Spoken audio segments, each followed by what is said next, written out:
an introduction that holds both the one that introduces one to such and the one that does such accountable to one another. If I teach you how to go out and do a wickedness by way of witchcraft, I am giving you a lifelong method of operation that you will only build on and gain stronger in if God allows it, or if you are allowed to.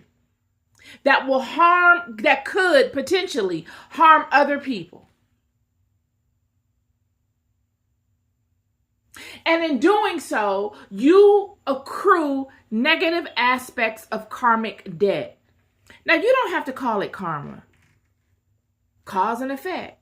Because you did such a thing, now a certain effect has happened, and you must live with the residue of that effect. You must be able to overcome that effect in your life because it will manifest. This is just the way of the world.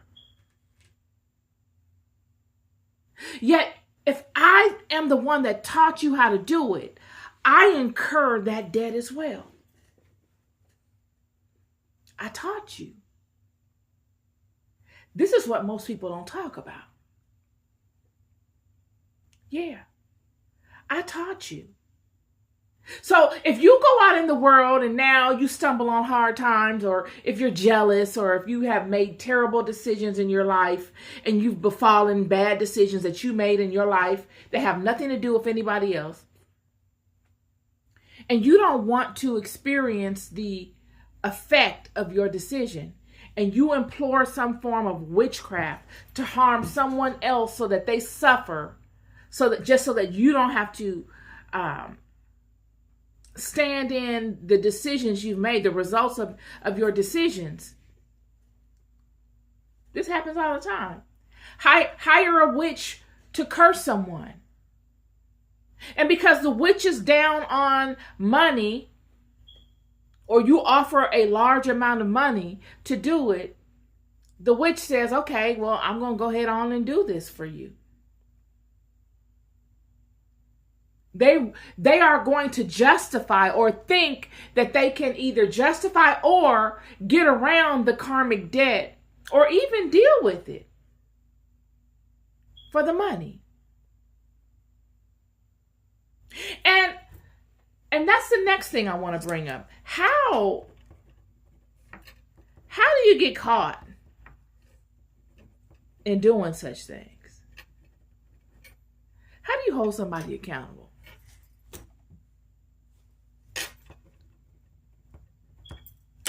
But before I get to that. So you go around cursing people for money. And this is the double-edged sword. It doesn't have to be anybody you know. You got witches that move into communities, y'all.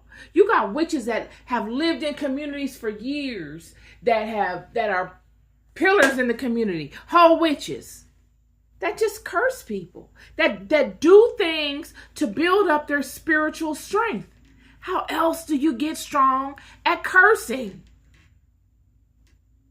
The only way you get strong at cursing people, friend, is if you curse people a lot.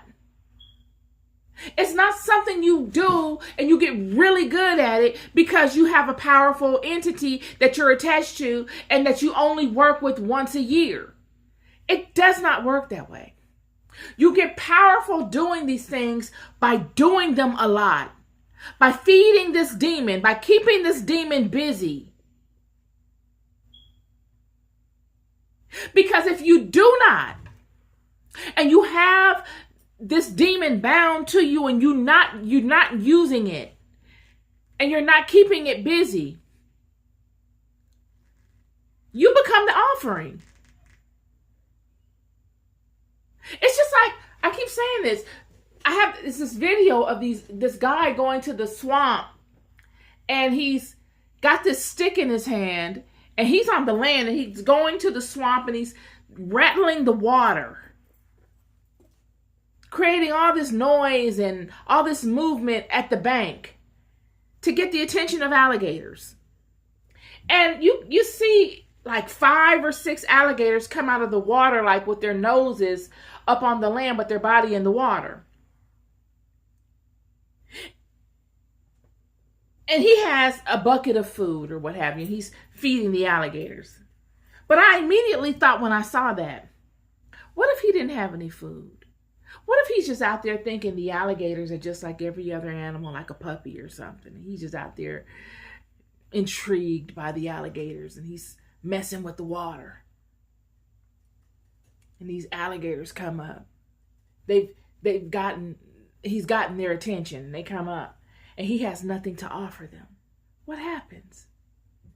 He becomes the offering. The alligators don't care. It's the same way with spiritual sciences.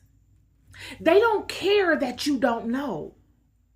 It's not the type of environment where you come and you be like, you make a mistake or you do something foolish and they say, oh, we're just gonna go. That's just Todd. Todd didn't know. Come on, you guys, let's go back over here and finish laying up under the tree. Isn't Todd funny? Todd is so funny. Oh, Todd didn't know and he woke us up. So we'll forgive Todd and go back over here up under the tree because Todd is an infant. They don't care, friend. Todd is going to learn today. They're going to let Todd go so far until Todd is going to learn a very vital lesson. Because when I tell you that these spirits are smart, friend, I'm here to tell you these things are smart. It will make you sit down and ponder just how smart they are. You will search the memory bank of your mind to your first interaction with them, all the way to that point, and you will sit in wonder and fascination, and you will say, darn, wow, I thought I was in control.